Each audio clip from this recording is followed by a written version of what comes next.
golfers, welcome back to the channel. Today we're at Cardrona Golf Club on the 4th tee, and we're going to talk about 4 simple tips that you can implement within your practice to stop that overswing and loss of control of the arms and the backswing, which directly affect your impact conditions. So you've been in that position before where you're on the driving range and you're struggling with an overswing.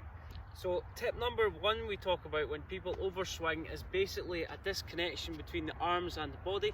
So what I mean by that is a lot of golfers, if you think of fault number one we talk about with an overswing is if you think of this right arm gets a little bit too close to the body, we lose width in the right elbow, and what tends to happen from that position, my arms just collapse. So take my arms to the top of the backswing, right elbow gets a little bit too close and the radius of the swing becomes narrow, and then my arms decide to kind of go overswing too much on the backswing. So tip number 1, what we're going to talk about to combat that fault is when we get to the top of the backswing, I want you to feel like your right elbow is at a 90-degree angle. So we take the club back, my right elbow is at a 90-degree angle, so it's not too far into my side.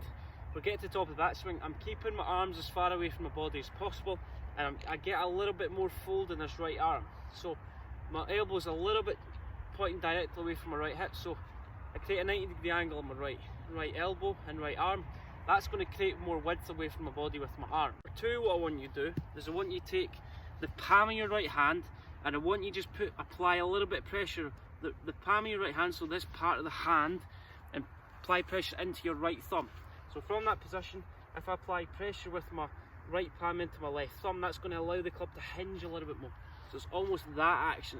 That hinge is going to create a short swing. It's going to stop this club rolling too much on the inside. So we're getting to the top, we're creating a little bit of pressure, the right hand into the left thumb. That's going to get the club to the top a little bit quicker.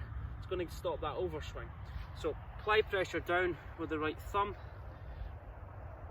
Apply pressure down with the right palm onto the left thumb. That's going to get the club to the top of the backswing a little bit quicker, and it's going to stop this club going in the inside too flat and then a little bit across the line too early.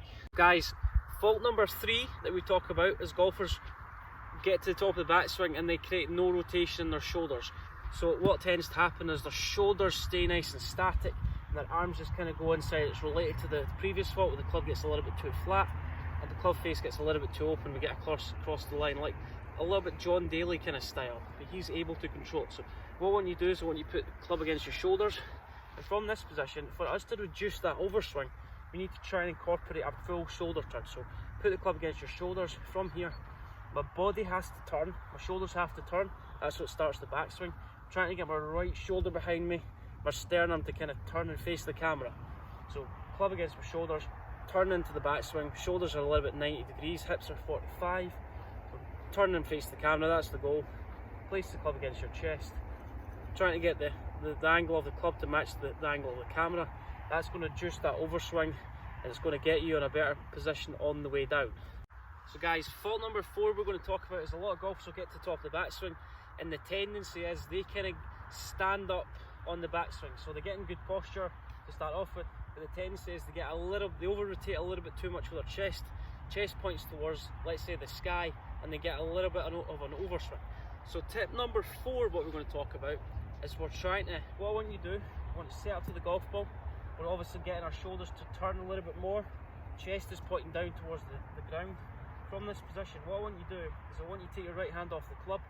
I want you to feel like, take your right hand, fold it 90 degrees, and from this position, for me to get my left arm to meet my right arm, I have to rotate my shoulders. So my left shoulder feels like it's going down a little bit more. That's going to reduce that high left shoulder on the backswing and get that, let's say flat shoulder plane. So right hand to the top. From there, I'm going to feel like my left shoulder is going to turn underneath my chin and it's going to meet my right arm. So I'm keeping my right arm folded at 90 degrees and my arm has to, has to feel that stretch. So my left arm's going across chest and it's going underneath my chin. Right arm's folded at 90 degrees. Then I'm just trying to stretch my left hand to meet my right hand, and that's going to get that swing a little bit shorter on the backswing. So let's put these 4 tips into practice. Tip number 1, what we talked about is trying to get the club in a better position. Where we're taking the club to the top, we're trying to hinge it a little bit quicker, applying more pressure into the right palm and the left thumb. And on the backswing, we're just trying to feel like the club doesn't go too much on the inside. So we're hinging the club up, that's going to get the club a little bit shorter to the top. full shoulder turn, club against our shoulders, almost in that position. And then the last tip is getting our left shoulder underneath our chin. So we're getting our right arm to fold at 90 degrees. So let's hit this shot and put that into practice.